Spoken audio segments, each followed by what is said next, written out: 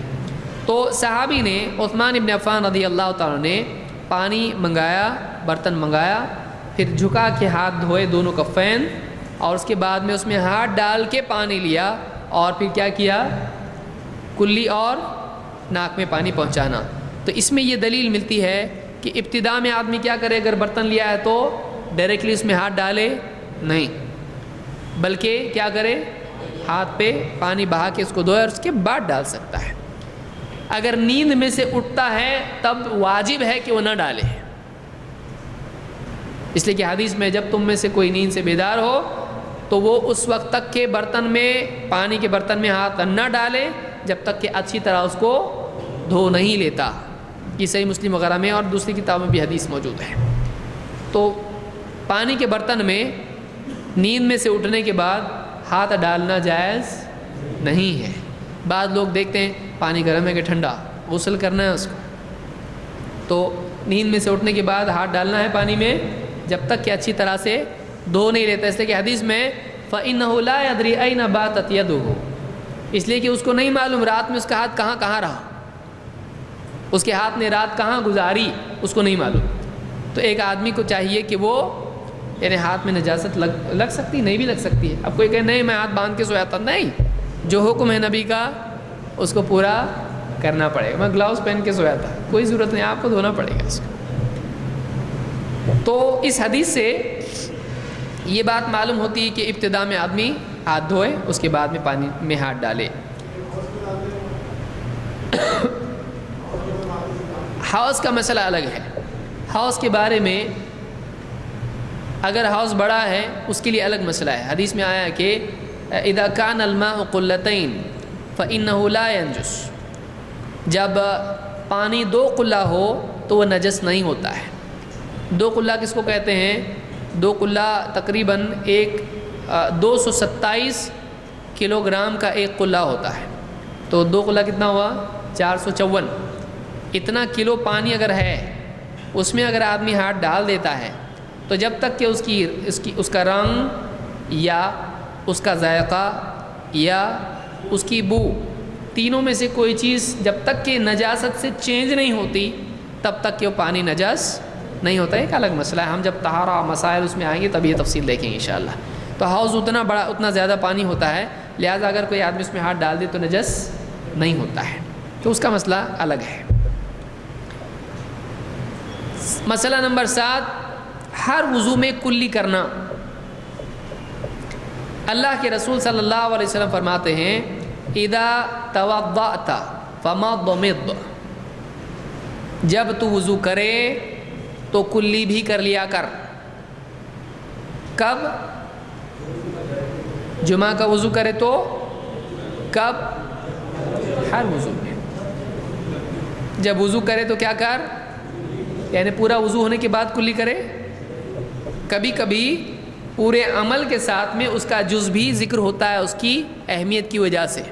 تو کوئی آدمی اس یہ اگر مطلب لے جب تو وضو کر لے تو اس کے بعد کلی کر، صحیح ہوگا؟ یہ امت میں کسی نے بھی مطلب لیا اس کا کہ جب پورا وضو ہو جائے، میرے حدیث میں آیا کہ جب تو وضو کرے تو کیا کر، اس کے بعد کلی کر۔ تو وضو ہو گیا پورا، پاؤں دھو لیا، اب اس کے بعد میں حدیث میں آیا کہ وضو کے بعد کیا کرنا چاہیے؟ صحیح ہے؟ یہ اس میں ہے کہ جب تو وضو کرے، یعنی وضو میں تجھ کو کیا کرنا چاہیے۔ اسی لیے بعض لوگ کہتے ہیں کہ جب دو مسلمان آپس میں ملتے ہیں، ان میں ایک اپنا ہاتھ دوسرے کے ہاتھ میں دیتا ہے اور مصافحہ کرتا ہے، تو کبھی یہ ہاتھ دیتا ہے اور مصافحہ اس کے بعد ہے، تو دونوں الگ ہیں کہ ایک ہیں؟ سمجھ میں آ رہی بات؟ یعنی جب وہ عمل اسی کا حصہ ہے تو آپ کو اسی میں اس کو شمار کرنا پڑے گا۔ ہاتھ سے پکڑنا کیا ہے؟ مصافحہ کس کو کہتے؟ پھر نئی چیز لا رہے آپ دوسرا، اب پاؤں میں لائے گا، یعنی ہاتھ میں دے کے مصافحہ کرنا، یہ معنی اس کے ہے۔ یہ نہیں کہ ہاتھ میں دیتا ہے پھر اس کے بعد ایک نیا عمل اور کرتا ہے مصافحے کا۔ بعض اوقات اسی طرح سے حدیثوں میں آتا، آئندہ بہت ساری حدیثیں ہمارے سامنے ایسی آئیں گی۔ تو یہاں پر کہ جب تو وضو کرے تو کیا کر؟ کلی کر، یعنی وضو ہی میں کلی آ جاتا ہے۔ اس کو امام ابو داؤد نے روایت کیا ہے۔ اس سے کیا معلوم ہوا؟ ہاں کیا اہمیت ہے؟ وہ وجوب ہے۔ کیسے معلوم پڑا وجوب ہے؟ کسی چیز کا اللہ کے نبی صلی اللہ علیہ وسلم اگر حکم دے دیں، بنیادی اصول کیا ہے؟ وہ چیز واجب ہے، الا یہ کہ کوئی ایسا قرینہ ہو جس سے معلوم ہو کہ یہ لازم نہیں ہے۔ ٹھیک ہے؟ تو یہاں پر وضو میں چونکہ آپ نے کلی کا حکم دیا، لہٰذا یہ کیا ہے؟ واجب ہے۔ اور آگے آئیے، آگے بولتا ہوں اس بارے میں۔ نمبر 8، ناک میں اچھی طرح پانی پہنچانا۔ اللہ کے رسول صلی اللہ علیہ وسلم فرماتے ہیں اسبغ الوضوء، اسبغا کا مطلب ہوتا ہے کامل طور پر کرنا، بھرپور، اسباغ۔ اسبغ الوضوء، اچھی طرح سے پورا وضو کر، کامل وضو کر۔ وبالغ فی الاستنشاق الا ان تکون صائما، وبالغ، بالغ کا مطلب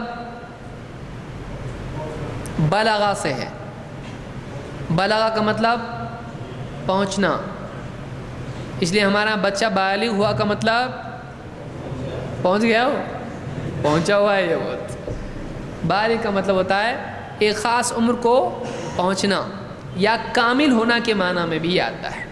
خود حضرت بہت پہنچے ہوئے، انہیں کیا ہے؟ کامل ہے۔ وبالغ فی الاستنشاق، اور اچھی طرح سے استنشاق کر۔ استنشق، اس پر سے کیا ہے؟ استنشاق۔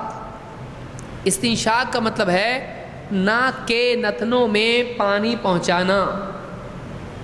یہ ناک کے کیا ہے؟ 2 سوراخ، ان میں پانی پہنچانا۔ وبالغ فی الاستنشاق الا ان تکون صائما، الا یہ کہ تو روزہ دار ہو، یعنی تو اچھی، بالغ فی الاستنشاق کا مطلب کیا ہے؟ اچھی طرح سے، یعنی ایسے اوپر نہیں، بلکہ اچھی طرح سے ناک میں پانی پہنچا، ہاں روزے میں نہیں۔ کیوں؟ کیا ہو جائے گا اگر اچھی طرح سے پہنچائے گا تو؟ غلطی سے حلق میں پہنچے گا تو روزہ کس سے ٹوٹتا ہے؟ حلق میں پانی جانے سے ٹوٹتا ہے۔ تو اس سے معلوم ہوا کہ روزے کے علاوہ عام وضو میں کیا کرنا ہے؟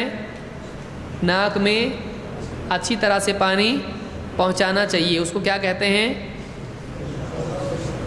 ہاں نام کیا ہے اس کا؟ اب یہ آپ کے لیے نئے نئے نام آئیں گے، تو استنشاق اس کو کہتے ہیں، وضو کو کیا، اور اس کو کیا کہتے ہیں، کلی کو مضمضہ، اور ناک میں پانی پہنچانے کو استنشاق۔ تو یہاں پر اس حدیث سے کیا بات معلوم ہوئی؟ اسبغ الوضوء وبالغ فی الاستنشاق الا ان تکون صائما۔ کیا باتیں معلوم ہوئی؟ نمبر 1،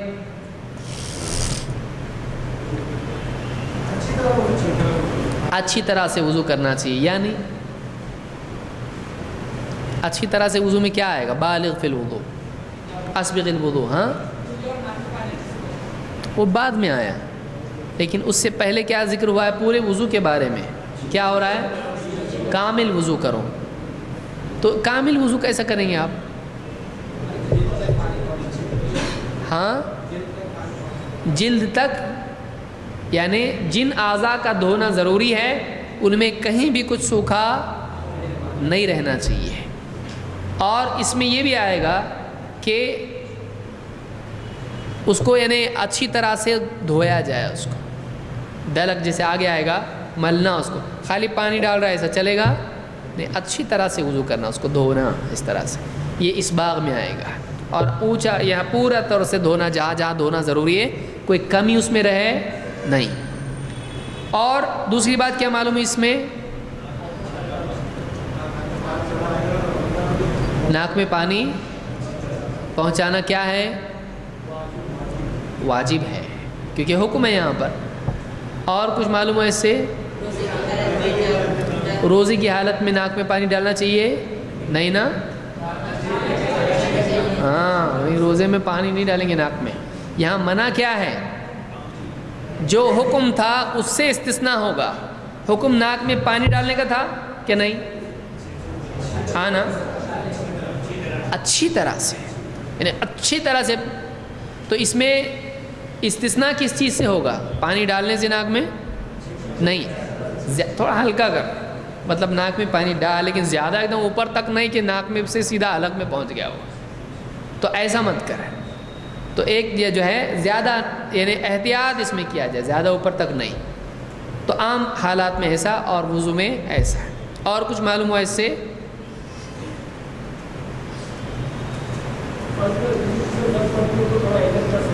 ہاں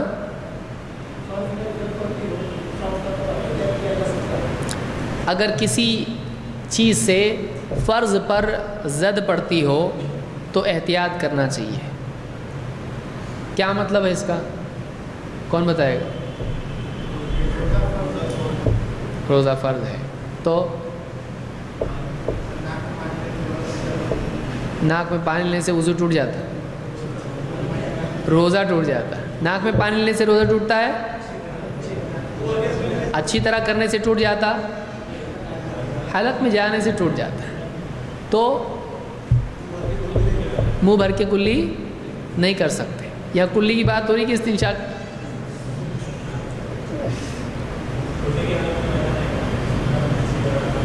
منہ بھر کے کلی ممکن ہے؟ گھومنے کے لیے جگہ رہے گی کیا اس کی؟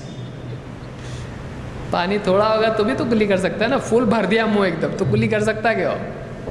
ہاں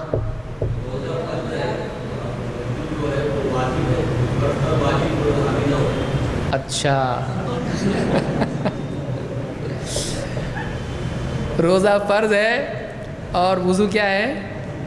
واجب ہے، تو فرض پر واجب حاوی نہیں ہونا چاہیے۔ صحیح ہے یہ؟ ٹھیک ہے، ہر آدمی کے ذہن میں بھائی بول رہے تو بولے گا آدمی، کیوں نہیں بولے گا؟ کیا یہ بات صحیح ہے؟ غلط ہے یہ؟ فرض اور واجب کیا ہے؟ ایک ہی ہے، دونوں الگ ہیں نہیں ہے۔ فرض بولا آپ، واجب بولو، بات ایک ہی ہے۔ جس کا اللہ اور اس کے رسول نے حکم دیا وہ کیا ہے؟ فرض ہے، واجب ہے؟ فرض بھی ہے، واجب بھی ہے۔ تو چاہے آپ فرض کہیں چاہے آپ واجب کہیں، بات ایک ہی ہے۔ تو اب یہاں یہ نقطہ ہی سرے سے بنیادی اس کی کیا ہو گئی؟ بلڈنگ کی ہدم ہو گئی۔ تو اب کیا کہیں گے پھر؟ اس سے علماء نے ایسی کئی مثالیں ہیں، اس میں سد ذریعہ کا مسئلہ سامنے آتا ہے کہ ایک چیز اگر یقینی طور پر دوسری چیز کی طرف لے جاتی ہو، اور جس طرف وہ لے جاتی ہو وہ منع ہے، تو یہ بھی منع ہو جاتا ہے۔ سمجھ میں آیا؟ پھر سے بولتا ہوں میں، ایک چیز اگر دوسری چیز کی طرف لے جاتی ہے تو جس طرف وہ لے جاتی ہے اگر وہ منع ہے تو یہ بھی منع ہو جاتا ہے۔ جو گاڑی جہنم میں لے جاتی ہے، جو اعمال جہنم میں لے جاتے ہیں، یا کچھ اعمال ان اعمال تک لے جاتے ہیں، تو یہ اعمال بھی کیا ہوں گے؟ منع ہوں گے، کیونکہ یہ لازمی طور پر یہ آدمی اس تک جائے گا۔ شراب خانے میں جا کے بیٹھتا خالی ہے، وہاں بیٹھنا شرابی بن جاتا اس سے آدمی؟ نہیں، بننے کے چانسز کم ہے کہ زیادہ ہیں؟ زیادہ ہے۔ تو ایک چیز لازمی طور پر اگر کسی اور چیز تک پہنچاتی ہے، اسی لیے حدیث میں آپ دیکھیے کیا کہا گیا، اس دسترخوان پر نہیں بیٹھنا جس پر کیا ہو رہا ہے؟ میں پی رہا نہیں، میں پی رہا ہوں نہیں، تو وہاں بیٹھنے سے کیا ہوتا ہے؟ دوسرے پی رہے ہیں، میں نہیں پی رہا، تو آپ نے کس سے منع کیا؟ بیٹھنے سے منع کیا۔ کیوں؟ بیٹھے گا تو میرے لیے پی بول کے پلا سکتا نا اس کو، میرے دل کے لیے ایک گھونٹ پی کے بتا، ایک گھونٹ پیا تو پورا بوتل خالی کر دے گا اس کے بعد، اور ہے کیا بولے گا، حل من مزید۔ تو اسی طرح سے ایک مرد اور عورت اکیلے ایک کمرے میں بغیر محرم کے رہ سکتے ہیں؟ کیوں؟ بے حیائی تک بات جا سکتی ہے اور زنا تک بھی جا سکتی ہے، تو اس لیے اس سے ہی منع کر دیا گیا ہے۔ تو کہتے ہیں کہ کوئی ایسی چیز ہے جو کسی اور چیز تک، حرام تک لے جاتی ہے، تو سد ذریعہ کے طور پر شریعت میں اسی سے منع کر دیا گیا۔ جیسے قرآن میں اللہ نے آدم علیہ السلام سے کیا کہا تھا؟ وَلَا تَقْرَبَا هَٰذِهِ الشَّجَرَةَ فَتَكُونَا مِنَ الظَّالِمِينَ، اس پیڑ کے قریب مت جانا ورنہ تم ظالموں میں سے ہو جاؤ گے۔ اللہ نے منع کیا تھا؟ پھل کھانا منع کیا تھا، پیڑ کے قریب جانا، لیکن ہوا کیا؟ پرابلم ہوا کس وجہ سے پیڑ کے قریب جانے سے؟ فَأَكَلَا مِنْهَا فَبَدَتْ لَهُمَا، ہے نا، اللہ نے کیا فرمایا کہ جب انہوں نے اس میں سے کھایا تو ان کی جسم سے لباس اتر گئے۔ تو معاملہ کھانے کا تھا، لیکن اللہ نے منع کیا کس سے؟ قریب جانے سے۔ تو اس کو کیا کہتے ہیں؟ سد الذریعہ یا سد الذرائع۔ سد کا مطلب ہوتا ہے روکنا، سد باب بند وہ الگ ہے، سد ذریعہ کہ کسی چیز سے کوئی ذریعہ ہو کسی گناہ کا، برائی کا، اور یقینی طور پر وہ اس تک لے جاتا ہو تو اس سے ہی بچنا چاہیے تاکہ وہاں پر آدمی گناہ میں مبتلا نہ ہو۔ تو یہاں پر کیا کہا گیا کہ اچھی طرح سے ناک میں پانی پہنچاؤ، ہاں مگر روزے میں نہیں۔ کیوں؟ اس لیے کہ اس چیز سے کیا ممکن ہے؟ روزہ ٹوٹ سکتا ہے اس کا۔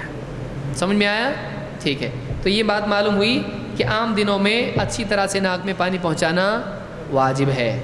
آخری چیز، ناک میں پانی ڈال کر ناک سنکنا، ناک جھاڑنا جس کو آپ کہیں، لیکن جس نے نہیں سنا ہے وہ بولے گا ناک جھاڑنا کیسا ہوتا ہے؟ یہ یعنی ناک آدمی کیا کرتا ہے، ناک میں جو بھی ہے پانی لیا اس نے، اب کیا کرنا ہے؟ اس کو نگلنا ہے ناک کے راستے سے۔ ہاتھی بھی نہیں کرتا ہے ایسا، اس کو کیا کرنا ہے؟ واپس سے باہر ہوا کے ساتھ زور سے سنکنا، اس کو کیا کہتے ہیں؟ ناک سنک۔ اس کے لیے لفظ کیا ہے؟ استنثار۔